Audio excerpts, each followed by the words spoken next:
علیکم پادکست‌های عزیز. سازه نازه تنجکه اسم با ویدیو میکنم برای که من چند روز ویدیو نکردم، برای که من با درس کنم بسیار درس خیلی روز وقت داشتم برای درس کنیم. ویدیو تماشا کنیم. ما روز گالوپچی میکنیم. گالوپچی بنازم اینجا فرش برنج تار کردم. اینا کارتوشکا پیاز سازی شوشتم پوستش کردم سازی بریدم. اینا با نماشا نگم خیلی اینجا تماشا کنیم. بازی تست کنیم که ویدیو ما تست خوش رو بیارم. اینا فرش رو میگیرم کتی برنج بعد اینا جگی میکنم. بعد این فرش رو برنج میکنم تو پزیدن. اینا ما کارتوشکا و سازی پیازا دا جوشی دسته уже پز دسته اما تو پزیدن باید اینا فرش و برنج زیرا یا نمک با پریپاور چون اول نمک هم میدوزم.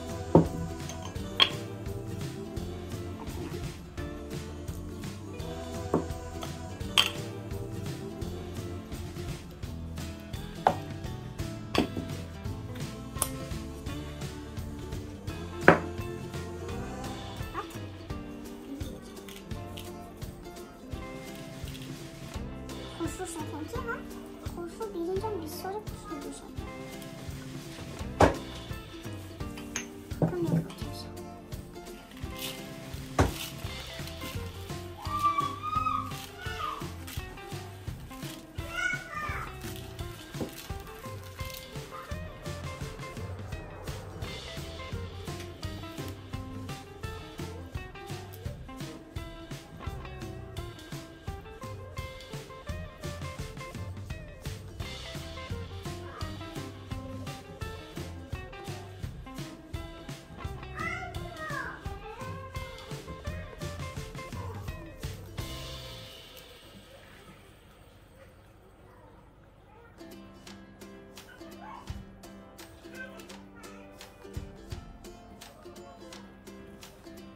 خیلی کدام انکوزی دبل میدوزم شد او جوشی دسته انکوزی با اینا میدوزم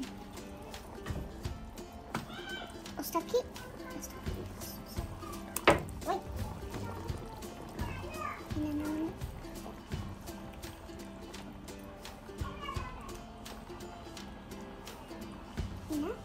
و اینا پاپیچکا. اینا ما چند روز مکتب نرفتم برای که اودیق بدم لیکن پگه با اودیق ما هازی با سمبوسا میکنیم. بعدی گالوپچی ما پخت میپزم ما سمبوسا میکنیم. نه آتش شکل همینا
اینا با سموسا با کارتوشکا و او نه اگه اینا با سالات کدن از رنگان اینجا رنگانه 2 تا کوزه